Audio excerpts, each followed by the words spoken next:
Greetings, fellow Gorehounds. So while it's true the Writers Guild have reached a tentative agreement and will most likely be ending their strike soon, SAG-AFTRA, the Actors Guild, is still currently on strike, so I'm going to include a link to them and to the Entertainment Fund in the description below so that you can help them out more directly. And as I've been saying a lot lately, the corporates, support the unions, and let's get to this review. Greetings, fellow Gorehounds, and welcome back to a Blood Splattered vlog. I'm the Horror Guru. And I'm El Conde Jackula. You're Conde Jackula. And today we're going to talk about El Conde, which does translate in English to The Count, which is a Chilean film currently available on Netflix from director Pablo Larraín. That's not the interesting thing about this movie. The interesting thing about this movie is that it is a satirical black comedy horror film about the Chilean dictator Augusto Pinochet as a 250-year-old vampire in black and white. Yeah. So this is a true, like, stick your pinky out art house film. It feels a lot like a De La Iglesias movie, actually. I can see that. You know? Like, when I was watching it, I kept thinking of, like, the guy who made El Topo. But it's a little bit... Jodorowsky, like Jodorowsky, but it's a little bit more straightforward than his movies are. Yeah. His films get really deep into the esoteric imagery. But it is still very weird. Yeah. It's got this weird combination of, like, whimsical tone, like, interspersed with, like, brutal fucking violence. This thing is a social commentary kind of in the tradition of Blood for Dracula, the Andy Warhol, but not Andy Warhol Dracula movie. The fact that we're even referencing Andy Warhol should tell you something about this movie. Yes. Yeah. So this is not going to be a movie for everyone, but I fucking loved it. Yes. This movie is a satirical comedy all about a fascist dictator and that fascist dictator's influence on the country that he dictated in. Yeah, if you're into, like, South American history, this movie's for you. It's the kind of movie where after you watch it, even though it was really weird and wacky, you find yourself looking up the history afterwards just to go like, okay, so what really happened with this guy? And you realize that despite the fact that the movie created all this fictional vampire backstory for him. Yeah, because he had to have lived like 200 years before the real Pinochet did. And also created this fictional like life after his death because he's a vampire, so he didn't actually die. Everything else is pretty historically accurate as presented in the movie. Yes. Which I thought they were exaggerating some shit. No. If anything, they were going too light on him. Yeah, because like Pinochet is a great example of what happens in fascism. And Chile hasn't really gotten over it yet because it's very recent that he died. He died like 2009. Post-production guru here. Augusto Pinochet actually died in 2006. The more you know. There is an aspect to this movie that is talking about Pinochet's legacy to the country, not just his cronies, but the way he changed the way the country thinks. Yes. Because Pinochet is often credited for bringing a very extreme form of capitalism to the country. That the country has pretty much to this very day. Yeah, it still has it. And this form of capitalism, much like many other countries in the world right now, has led to the greedy powerful and the hopeless have-nots. Yeah, it's in many ways what America could turn into, but because it's a smaller, more contained country, like everything happened way faster. There is no attempt to glorify Pinochet in this movie. Like, you are supposed to look at him like a broken old motherfucker who really should fucking die. There's this great quote from the director when I was looking up his thoughts on like what went into his mind when he was making the movie. And one of the things he said was he went the satire route, mainly because he wanted to make a movie about Pinochet and about all the damage Pinochet has done and the legacy of Pinochet and its scar on Chile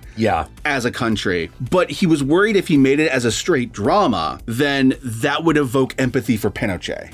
Just by the very nature of telling a dramatic story. Yeah, I would agree. So he went the satire route and went the fantastical route. So now he's a vampire. So there's metaphors going on here. Because he's a vampire, so he's sucking the blood of the country, right? Yeah, exactly. But also, he's a vampire because his legacy is eternal. Yeah. So even after his death, he's still affecting the country. So that's the whole metaphor of him being an immortal vampire. Yeah, who refuses to die, just like the idea of him refuses to die. Yeah, exactly. Which, if you need like a Rosetta Stone to understand the rest of this movie, that's the idea right there. He's sucking the blood of the common man. You know? And it is so gleefully fucked up in the way it tells this story. Yes. And gets this idea across. A whole lot of other ideas in this, but like some of them are spoilers, so I'm going to save them for the spoiler section. Yes. There's an aspect of like the church that comes up at one point. Yeah, the church in France. Also, Chile's relationship to Britain and the United States come up at one point. Yeah, but I was actually really surprised they didn't go more into the stuff with the United States. Yeah, and I'm surprised at that too, because one of the things about Pinochet is that he was one of those American-backed coups. Yeah. When he took over. One of those dictators that were put in place by our government.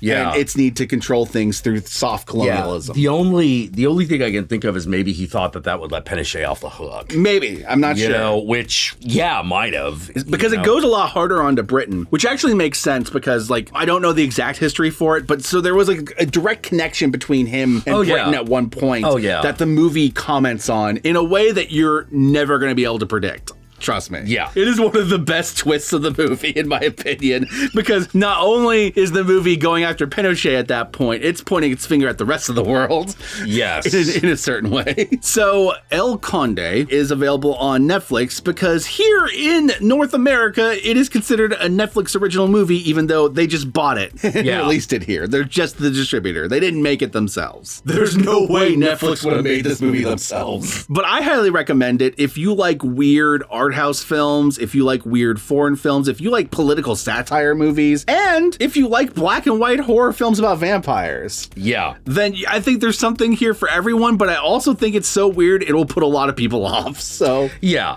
Proceed with caution. If you can get through the first 10 minutes and you're laughing your ass off, then you'll probably be able to enjoy the rest of the movie. Yeah. The movie really doesn't ease you in. No. It has some of the most it goes redonkulous immediately. It has some of the most fucked up aspects right out the gate. Yeah. One of my favorites is when you watch the vampires fly. Yeah. That was cool. Oh my God, the flying effects in this movie are amazing. Yeah, because some of them are composite shots and some of them are basically wire fu. Yeah. But instead of them coming back down, they're just still up in the air. Yeah. And yet, it works. Oh, like it's really it well done. looks like what it would look like if a person was actually up in the air without all like the fancy effects and like stuff like that. And it's simultaneously goofy and funny. Yeah, it looks really cool. Yeah, it's goofy and funny, but it still looks really cool. Absolutely. You know, it's very clear that the reason this is black and white is because of Dracula. Well, yeah, I assume like once they decided to go the vampire route, the Universal monster inspiration and the Nosferatu inspiration. Yeah. That actually reminds me, if you watch it on Netflix, you can watch it in Spanish or you can watch it English dubbed, and it works either way. Yeah. You're already in the world of black and white, so a little bit of the sound being a little bit off just feels kind of natural. Yeah, it just kind of works with the movie. Yeah. And all the voice actors like do really good jobs. Yeah, they do. In the dub version. You quickly forget that it's a dub. Absolutely. Until like, someone misses a mouthful. Yeah, exactly. With that said, my fellow Gorehounds, let us move on to the spoilers.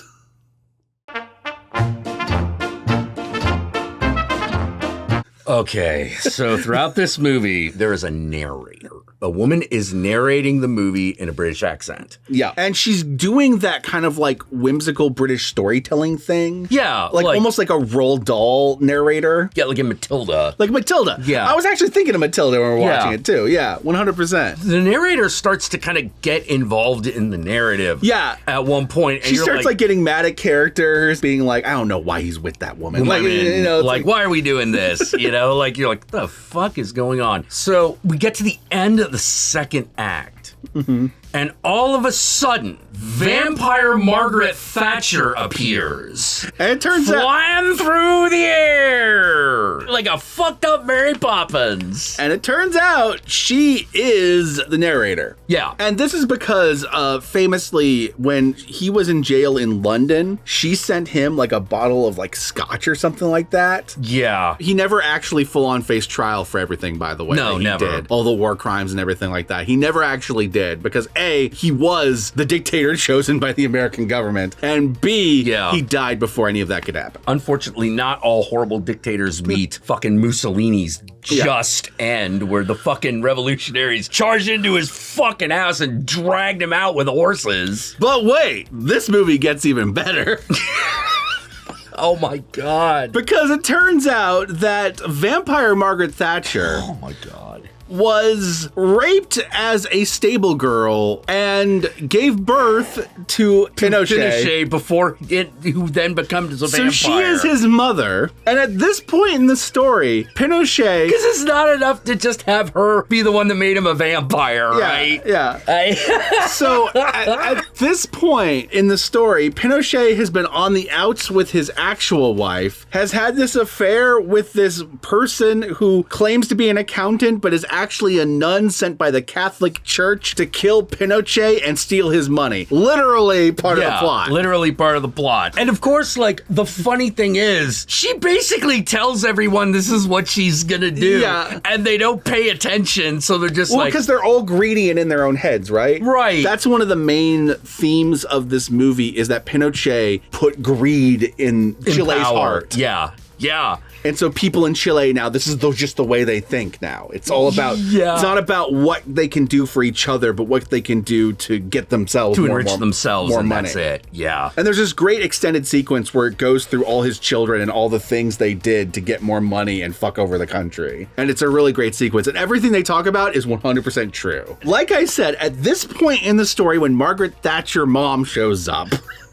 Pinochet has just gone on the outs with his wife. He just had this affair with the nun chick and turned her into a vampire, and then she had a flying orgasm. Real thing that happens in the movie. Happens in the movie, yeah. And decides to say fuck all this and run off with Margaret Thatcher, and they're gonna drink blood so that he can become a kid again, and she will raise him as her own, for real, as his real mom, in Chile. In Chile, yeah. To show the way Pinochet is affecting the new generation of Chile, and the way that effect has been influenced by the Western world. Yeah, not only influenced by the Western world, but basically been overtaken by the cult of the colonizer. Yeah. Margaret Thatcher's basically in this movie entirely a metaphor for soft colonialism. Oh, yeah. So everything in this movie actually makes perfect metaphorical sense if you think about it, but I have a feeling a lot of people are going to watch this movie and be like, what the fuck is happening? Because it really requires you to think about what's happening. Oh, yeah. And also, it helps to look up a little bit about what happened in the real world, because it really informs the rest of the movie. Yeah, but if you're like a little bit hip to like international politics of the 20th century and 21st century,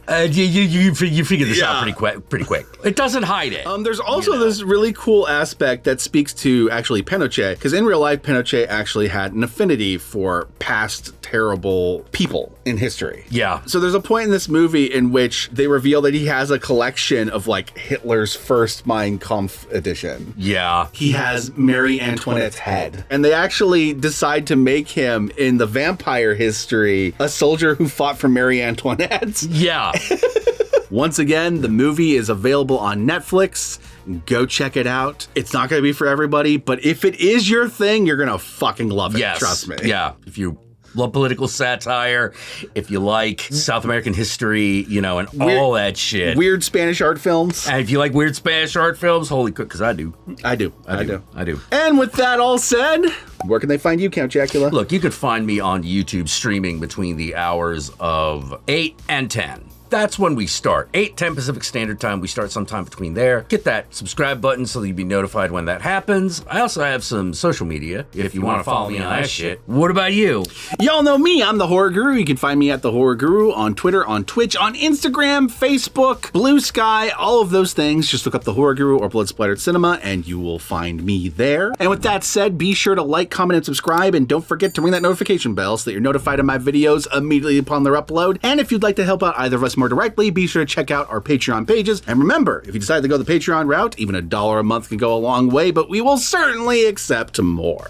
And if you made it this far into the video, then I want you to comment below, and be sure to comment below using the hashtag HeartSlushy. Use the hashtag HeartSlushy. I forgot about that. That way I know. That way Jack knows. That way the whole world knows that you're a goddamn vampire trying to stay young. Gotta have your heart slushy in the morning, man. Oh, dude. It's a metaphor for the fact that Pinochet is still in the heart of Chile. Yeah. And he has stolen it and devoured it, Yep. and yet he is still there. Yeah, absolutely. It's a good movie. It's a good movie.